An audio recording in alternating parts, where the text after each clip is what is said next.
মহানগৰীৰ বুন্দাৰ গাৰু বস্তিৰ কেইবাটাও পৰিয়ালৰ বন বিভাগৰ ভূমিত থকাক লৈ সৃষ্টি হৈছে এতিয়া হাহাকাৰ পৰিস্থিতি।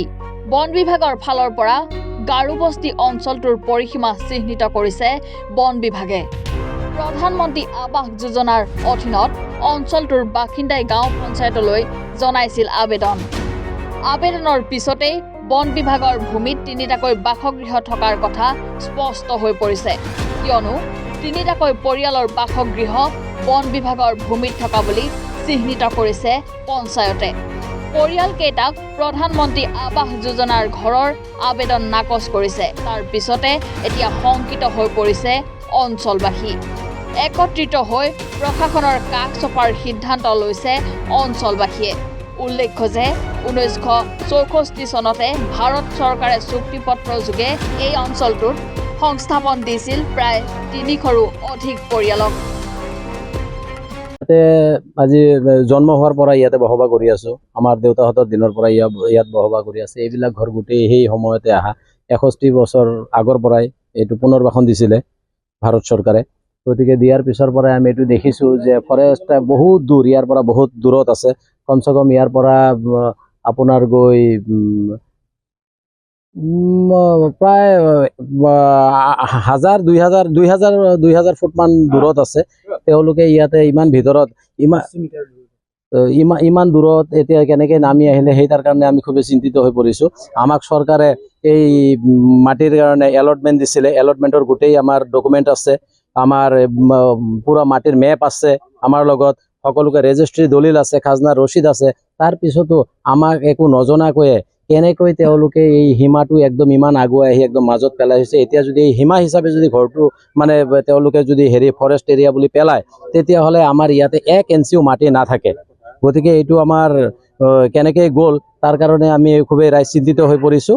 আৰু সেইকাৰণে আমি এই ৰাইজখিনি আজি গোট খাইছোঁ যে ইয়াৰ বিকল্প কি আমাৰ আছে, আমি কেনেকৈ মাটি ভেটি এইটো বচাব পাৰোঁ। নহ'লে গোটেই মানুহ অঘৰীয়া হৈ যাব আৰু মানুহখিনি ক'ত যাব।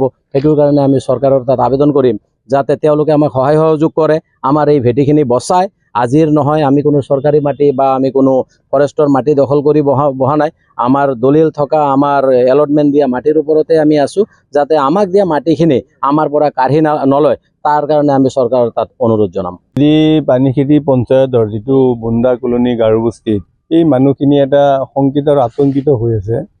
তাৰে খবৰ ল'বলৈ আজি এইখিনি অঞ্চলত আহিলোঁ। মই দেখিলোঁ আজি ফৰেষ্টে যি কেইঘৰ মানুহৰ মানে নোটিছখনত দিছে 3 ঘৰ বুলি দেখাইছে।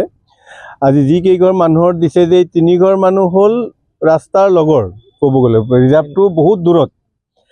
এই 3 ঘৰ মানুহৰ পৰা ইফালে আৰু বহুত ঘৰ আছে। আজি এইটো ঘৰ পৰিছে, এইটো ঘৰ পৰা নাই, এইটো ঘৰহে আগত পৰিব লাগিছিলে।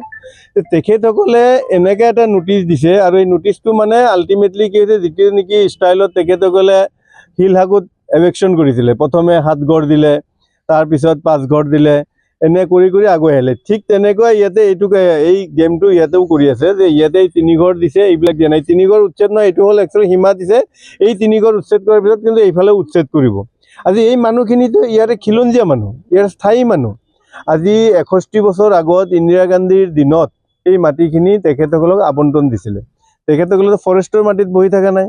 ইয়াতে তেখেতে 61 বছৰ হৈ গ'ল ইন্দিৰা গান্ধীৰ দিনত যেতিয়া দিছিলে, এতিয়া সেই মাটিখিনিত তেখেতসকলে বহি আছে, স্থায়ীভাৱে বহি আছে। আৰু এই গোটেইখিনি আমাৰ খিলঞ্জীয়া মানুহ হয়, এইটো বাহিৰৰ মানুহ নহয়, খিলঞ্জীয়া মানুহ। এই মানুহখিনিক আজি উচ্ছেদ কৰাৰ কাৰণে আজি ফৰেষ্টে যিজনে নোটিছ দিছে, এইখিনি আজি 3 ঘৰ দিছে, কালি আৰু 10 ঘৰ দিব, পৰহি এই গোটেই যি 300 ঘৰ মানুহক দিছিলে, এই 300 ঘৰ মানুহক উচ্ছেদ কৰাৰ কাৰণে তেখেতসকলে পৰিকল্পনা কৰিছে। গতিকে এইখন চৰকাৰে সদায় যেতিয়া আমাৰ শ্লোগান দিছিলে জাতি মাটি ভেটি, জাতি মাটি ভেটি খিলঞ্জীয়াৰ, আজি দেখিছোঁ খিলঞ্জীয়াৰ ওপৰতেই মানে বিভিন্ন ধৰণৰ এভেকশ্যনবিলাক কৰি আছে।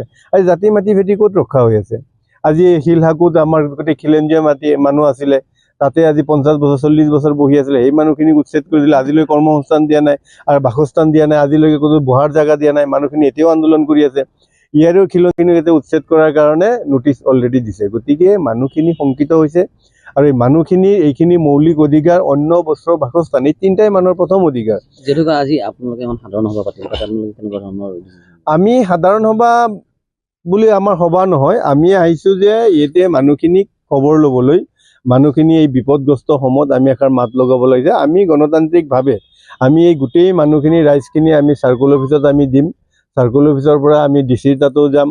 যদি ডিচিৰ তাতে নহয় তেতিয়া আমি ওপৰলৈ যিমান আছে আমি ওপৰলৈ আমি গণতান্ত্ৰিকভাৱে আমি যুঁজ কৰি যাম আৰু গোটেই মানুহখিনি একত্ৰিতভাৱে এই যুঁজটো চলাই যাব।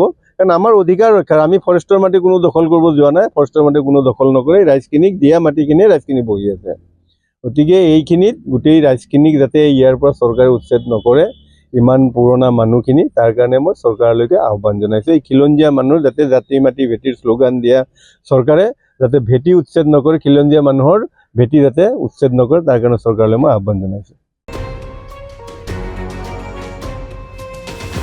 গুৱাহাটীৰ পৰা হেনাদে ৰিপৰ্ট, এনি ভাৰত 24।